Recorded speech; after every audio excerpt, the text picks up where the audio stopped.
சிவபெருமானின் திருவிளையாடல் புராணம். விறகு விற்ற படலம். வரகுண பாண்டியனின் ஆட்சி காலத்தில் வடநாட்டை சேர்ந்த ஹேமநாதன் என்ற யாழ் இசைக்கலைஞர் மதுரை வந்தார். அவரை வரவேற்ற வரகுணன் அவர் பல நாடுகளில் உள்ள யாழிசை விற்பனர்களை எல்லாம் வென்றவர் என்பதை அறிந்தார். தனது அரண்மனையில் தங்கி செல்ல கேட்டுக்கொண்டார். பாண்டியனின் உபசரிப்பால் மகிழ்ச்சி அடைந்த ஹேமநாதனும் அதற்கு சம்மதித்தார்.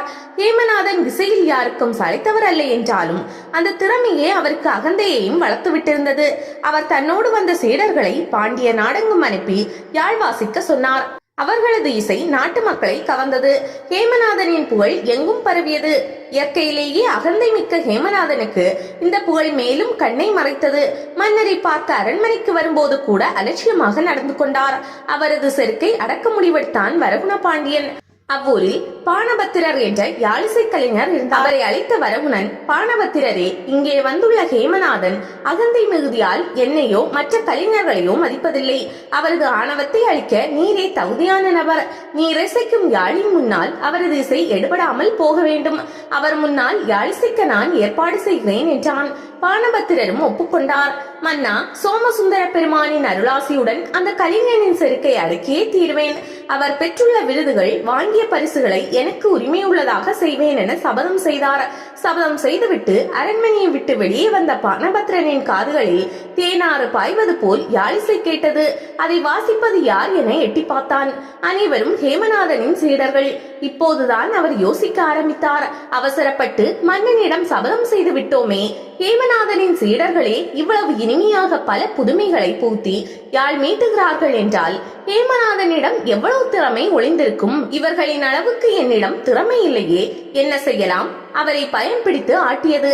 அதே நேரம் இறைவனின் நினைவு வரவே அவர் சுந்தரேஸ்வரர் கோயிலுக்கு சென்றார். பெருமானை வணங்கி, ஐயனே, நீ அருளும் பாண்டிய நாட்டின் பெருமையை உலகறிய செய்வது உன் பொறுப்பே என்று மெய்யுருகி வணங்கிவிட்டு சென்று விட்டார்.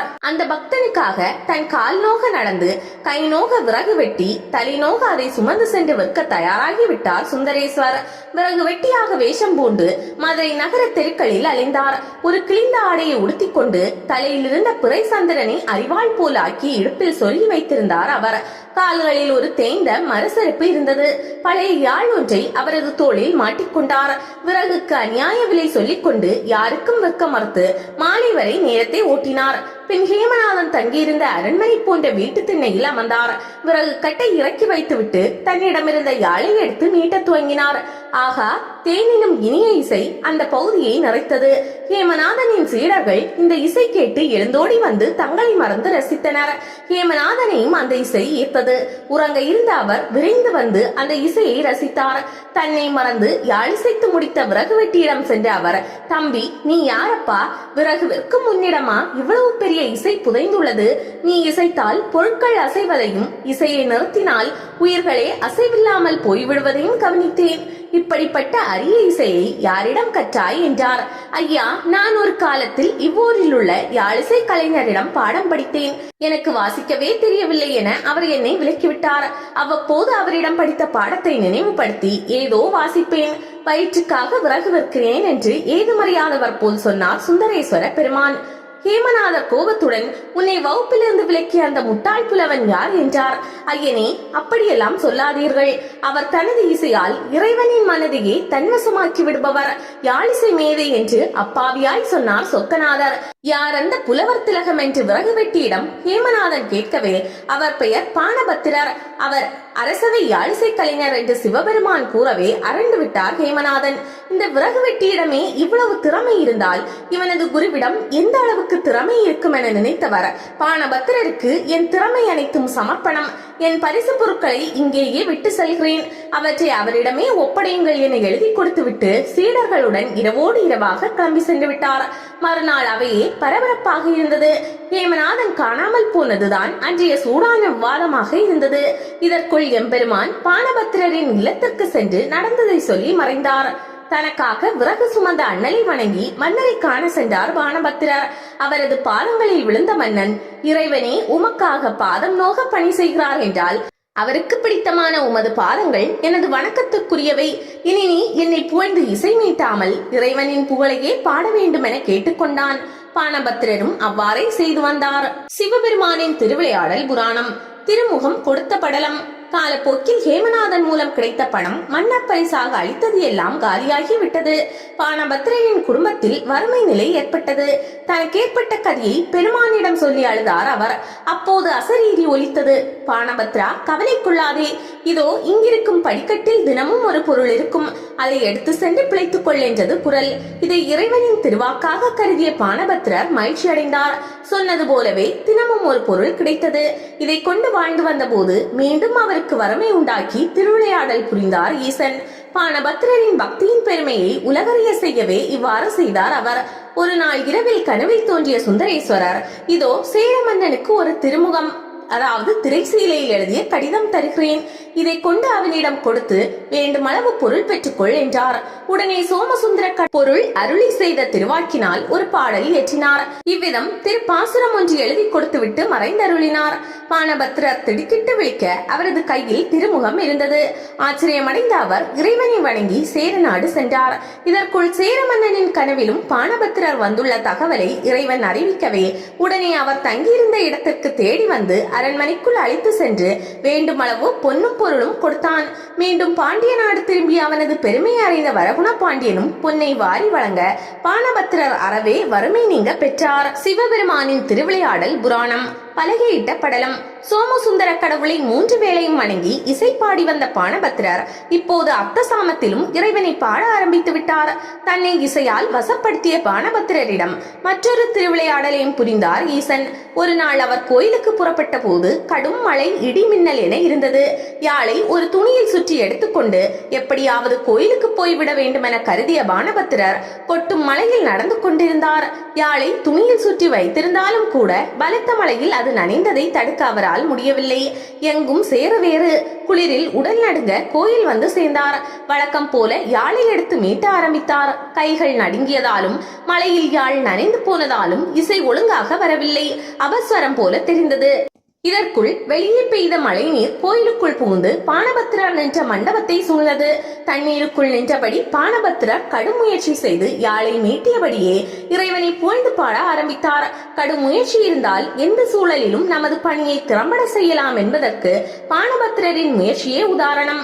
அதற்கு ஏற்கனவே வந்து நின்ற பக்தர்கள் பானபத்திரரின் இந்த செய்கையை பாராட்டியதுடன் அர்த்தஜாம பூஜை வேளையில் தங்களை மழை வெள்ளத்துடன் இசை வெள்ளத்திலும் நீந்த வைத்ததற்காக அவருக்கும் இறைவனுக்கும் நன்றி கூறினார். அப்போது பானபத்திரரின் காதுகளில் ஒரு ஒலி கேட்டது. பானபத்ரா, எந்த சூழலிலும் தளராத உனது பக்தியின் பெருமையை உலகோர் உணரவே இந்த திருவிளையாடலை புரிந்தேன். நீ திடமானவன், வைராக்கியமானவன். இதோ இங்கு நிற்போர் அனைவரும் அதிசயப்படும் வகையில் தங்கத்தாலான பலகை ஒன்றை உன் முன் தோன்றும்படி செய்கிறேன். நீ தினமும் அதன் மீது நின்று யாழிசைக்கலாம் என்றது. சொன்ன மறுகணமே வானிலிருந்து ஒரு தங்கப்பலகை கோவில் மண்டபத்திற்குள் புகுந்து பானபத்திர முன்னால் வந்தது. ஊரார் அதிசயித்தனர். சோமசுந்தரரின் கருணையே கருணை என்று வாழ்த்தினார். பானபத்திரர் அதன் மீது ஏறி நின்று இனிய கீதம் இசைத்தார். பூஜை முடிந்ததும் தனக்கு இறைவன் தந்த தங்க பலகையை தலையில் ஏந்தி வீடு சென்றார் பானபத்திரர். இந்த தகவல் மன்னன் வரகுண பாண்டியனின் கவனத்திற்கு வரவே மறுநாள் காலையில் பானபத்திரரின் வீட்டிற்கு பல்லக்கை அனுப்பி அவரை அதில் ஏற்றி வர செய்தான். பானபத்திரர் இறைவனால் தனக்கு அருளப்பட்ட தங்க பலகையுடன் அவைக்கு வந்தார். அந்த பலகை மீது பட்டு விரித்து அதன் மேல் பானபத்திரரை அமர செய்தான் மன்னன். அவரை பாராட்டி பேசினான். மதுரையின் நாயகன் என பட்டம் கொடுத்தான். இவ்வாறு பானபத்திரருக்கு அருள் செய்தார் சுந்தரேசர். இதன் பின் சில காலம் வாழ்ந்த வரகுண பாண்டியன் சிவனடி சேர்ந்து விட்டார். சிவபெருமானின் திருவிளையாடல் புராணம். இசைவாது வென்ற படலம். வரகுண பாண்டிய முதல்வன் ராஜராஜ பாண்டியன் ஆட்சி கட்டிலில் அமர்ந்தான். இந்த சமயத்தில் பானபத்திரரும் இறைவனடி சேர்ந்து விட்டார். அவரது மனைவியும் யாழிசையில் வல்லவள். அவள் கணவன் விட்ட பணியை தொடர்ந்தாள்.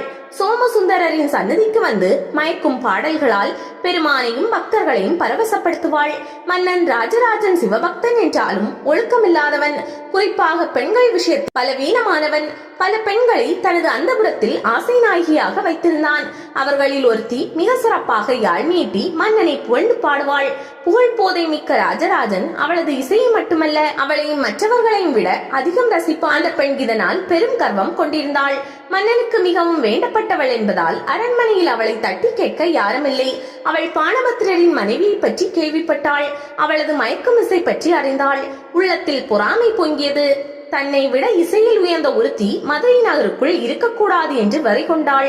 ஒரு நாள் மன்னனை மகிழ்ச்சிப்படுத்திக் கொண்டிருந்த வேளையில், அன்பே, பானபத்திரரின் மனைவி தன்னை விட இசையில் உயர்ந்தவர் இல்லை என்று கர்வம் கொண்டு திரிகிறாள். அவளை அடக்க வேண்டுமானால் தாங்கள் ஒரு போட்டி வைக்க வேண்டும் என்றாள். மயங்கி கிடந்த மன்னன் தன் ஆசை நாயகி சொல்வதை அப்படியே கேட்டான். அதற்கு என்ன செய்ய வேண்டும்? நீ சொன்னதை செய்கிறேன் கண்ணே என்று உளறினான். மாமன்னா, ஈழத்தில் யாழிசை கலையில் வல்ல ஒரு பெண்மணி இருக்கிறாள்.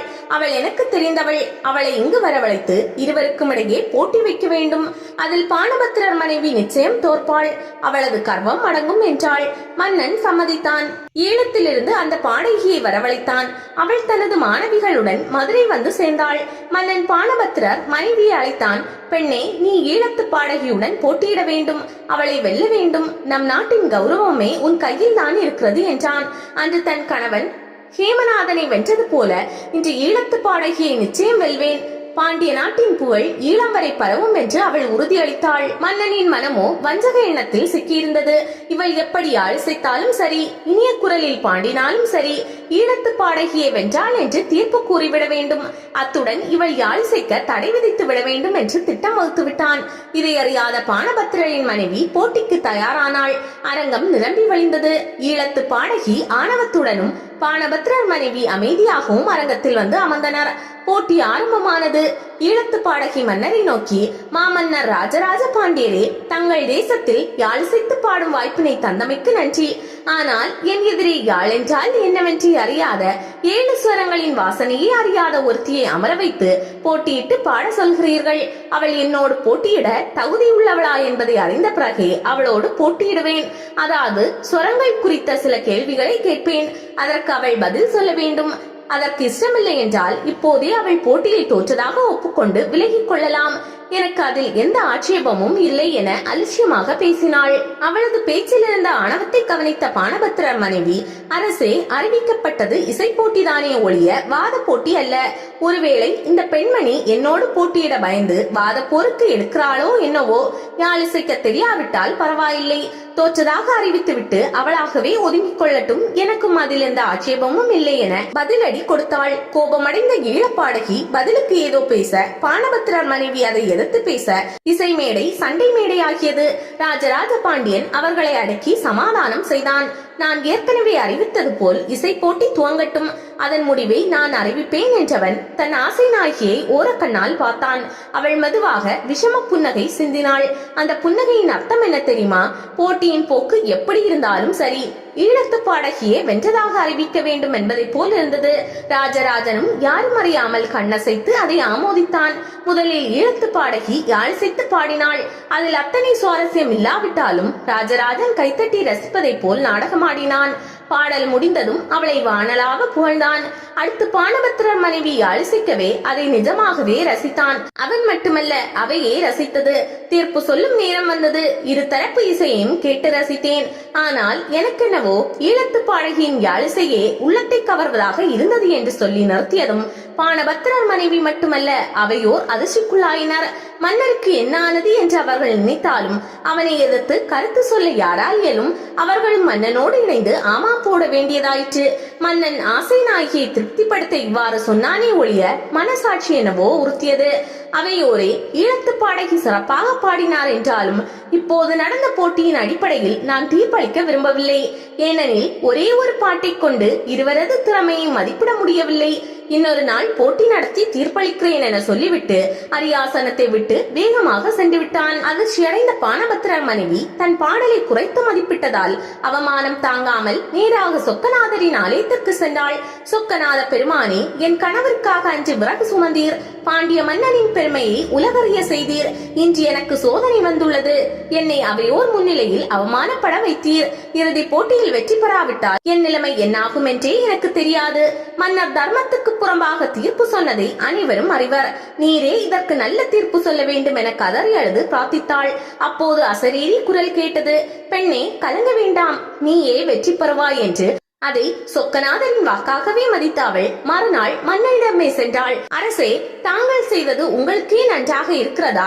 உண்மையிலேயே அவளது பாடல் நன்றாக இருந்தால் நானே என் தோல்வியை ஒப்புக்கொண்டு வெளியேறியிருப்பேன். தாங்களோ அவளது இசைதான் நன்றாக இருப்பதாக சொன்னீர்களே, உங்கள் ஆசை நாயகியின் கட்டளைக்கு அடிபணிந்து அவ்வாறு செய்தீர்கள் என்பதை நான் அறிவேன். அடுத்த போட்டி சொக்கநாதர் ஆலயத்தில் கால்மாறி ஆடும் நடராஜ பெருமான் முன்னிலையில் நடக்க வேண்டும். கூத்தாடும் அவரே இதற்கு தீர்ப்பளிக்கட்டும் என்று சொல்லிவிட்டு கிளம்பினாள். பத்திரரின் மனைவி சொன்ன வார்த்தை மன்னனை சிந்திக்க செய்தது. அவன் சற்று நடுங்கியும் போனான். மீண்டும் போட்டி நாள் குறிக்கப்பட்டது. இந்த போட்டியை காண மதுரை மக்களும் குவிந்து விட்டனர். மக்களே, இந்த போட்டியின் முடிவை நான் அறிவிக்க மாட்டேன். இதோ கால்மாறி ஆடும் கூத்தபிரானை அறிவிக்கட்டும். தோல்வியடைந்தவர் வெற்றி பெற்றவருக்கு காலமெல்லாம் அடிமையாயிருந்து சேவை செய்ய வேண்டும். இது போட்டியின் நிபந்தனை என்றும் சொன்னான். போட்டி ஆரம்பிக்க இருந்த வேளையில் காவி கட்டி திருநீறு பூசிய புலவர் ஒருவர் அரியாசனம் ஒன்றில் யாரிடமும் கேட்காமல் அமர்ந்தார். எவ்வளவு பெரியவராக இருந்தாலும் நம் வீட்டிற்குள் அனுமதியின்றி ஒருவர் நுழைவதை நாம் விரும்ப மாட்டோம், அனுமதிக்கவும் மாட்டோம். மன்னன் ராஜராஜனும் அப்படியே செய்வான் என அனைவரும் எதிர்பார்த்த வேளையில் தன்னையும் அறியாமல் அவன் அந்த பெரியவரை பார்த்து வணங்கினான். திடீரென வந்தது அந்த சோமசுந்தர பெருமானாக தான் இருக்க வேண்டும் என்று பானபத்திரர் மனைவிக்கு பட்டது. அவள் அவரை கையெடுத்து வணங்கினாள். மீண்டும் போட்டி ஆரம்பமானது. முதலில் ஈழத்து பாடகி யாழிசைத்து பாடினாள். அவள் பாடி முடித்ததும் ஒரு சிலர் மட்டும் கைத்தட்டினார். பெரியவர் அவளது பாடல் பற்றி கருத்தும் சொல்லவில்லை, கைத்தட்டவும் இல்லை, அமைதியாக இருந்தார். அடுத்து பானபத்திரர் மனைவி பாடி முடித்ததும் அவையே அதிரும் வகையில் கைத்தட்டல் ஒலி எழுந்தது.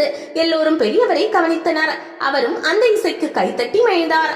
அரியாசனத்தில் இருந்து எழுந்த அவர் பானபத்திரர் மனைவியே சிறப்பாக பாடினாள், அவளை வெற்றி பெற்றதாக அறிவிக்க வேண்டும் என்று மன்னனை பார்த்து சொன்னார். அடுத்த கணமே அங்கிருந்து மறைந்து விட்டார். மின்னலென மறைந்து விட்ட அவர் சோமசுந்தர பெருமானி என்பதை ராஜராஜ பாண்டியன் உணர்ந்தான். தன் ஆசை நாயகியின் சொல் கேட்டு இத்தகைய போட்டிக்கு ஏற்பாடு செய்ததும் நீதி தவறி நடந்ததையும் எண்ணி வெட்கப்பட்டான். இங்கே வந்து தீர்ப்பளித்து மறந்தவர் சாதாரணமானவர் அல்ல. அந்த சோமசுந்தர பெருமானே இவ்வாறு தீர்ப்பளித்திருக்கிறார். அவரது தீர்ப்பே எனது தீர்ப்பு. பானபத்திரர் மனைவியே வென்றார். இங்கிருக்கும் ஈழத்து பாடகி அவளுக்கு அடிமையாக இருந்து சேவகம் செய்ய வேண்டும்.